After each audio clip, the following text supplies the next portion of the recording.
Senate is looking to crack down on TikTok. Republican South Dakota Senator John Thune and Virginia Democrat Mark Warner teaming up on the Restrict Act. The bipartisan legislation would give the Biden administration greater power to regulate, sanction, and even ban China-affiliated companies. And Senator Thune joins me now. Just want to have you listen to FBI Director Christopher Wray.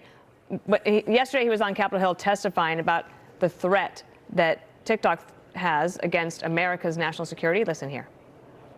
This is a tool that is ultimately within the control of the Chinese government, and to me, it screams out with national security concerns. So, given that, is there anyone in Washington that is going to join you in trying to make sure that something can be done legislatively? I certainly hope so, Dana. I think it's high time Congress steps in on this. You know, all the authorities that the president has to deal with these types of threats come from a pre-digital age. We live in the digital age now, and these applications are prolific. And there are some clearly that have national security implications. You know, we have evidence that you know, TikTok, or that the mother company to TikTok, ByteDance, actually was accessing the non-public information of American users of that platform. And we all know that China, as an adversary, is doing everything they can to spy on Americans. So I think this is just something that we need to do to be vigilant, to create a process where we can review, examine, and determine whether or not we need to block some of those apps, whether we need to mitigate those risks, how we go about that. But it's high time for Congress to be heard from. And again, this is something that the Trump administration had in place in the form of an executive order.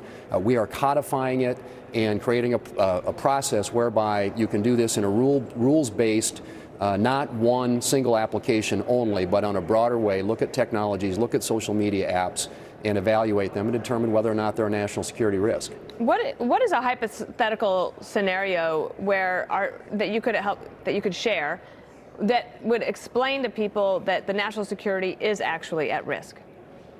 Yeah, I think that's the important thing for people to understand, because a lot of users of TikTok in this country, and of course they don't want to hear about this conversation. But it's important for them to understand that their information, private data, may very well be being stolen and accessed by the Chinese government. And of course, TikTok, ByteDance, again, the parent company, are very closely connected to the Chinese Communist Party.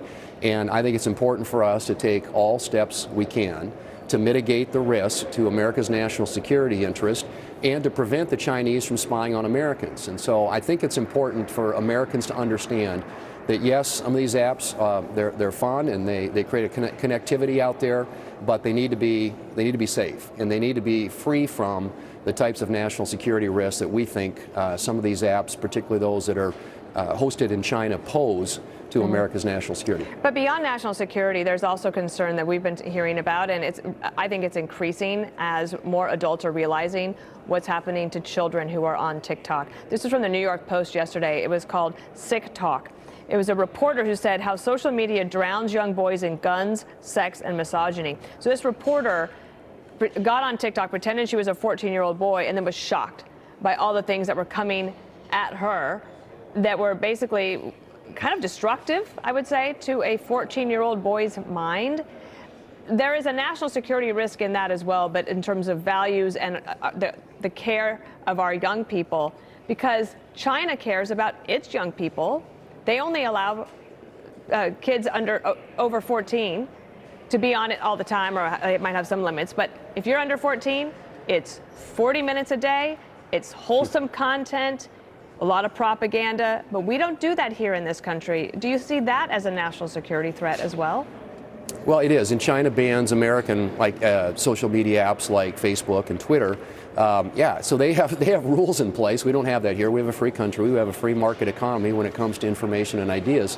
But I agree with you entirely. The threat to kids these days, there is a very dark side to social media and to the digital age. And I think we have to be vigilant about that. It's not only young boys, it's young girls. You know, we've heard lots of testimony with respect to Instagram in particular and the impact that it has on teens and preteens.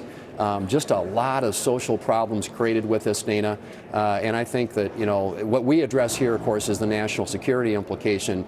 But I think as a general matter, we need more accountability. We need more transparency from the social media platforms. And I've got another couple of pieces of legislation that deal with that. But these algorithms that kick in, they keep feeding people, they get into bubbles, and in many cases it's a lot of stuff that I certainly know parents would not want their kids exposed to, but there's just a lot of dangerous elements to this stuff, and I think we've all got to be vigilant in how kids, the content they see, and you know, and how it's being used. And it's not something we can deal with over years. It needs to be taken care of sooner than that. Thank you for being on the show today, Correct. Senator.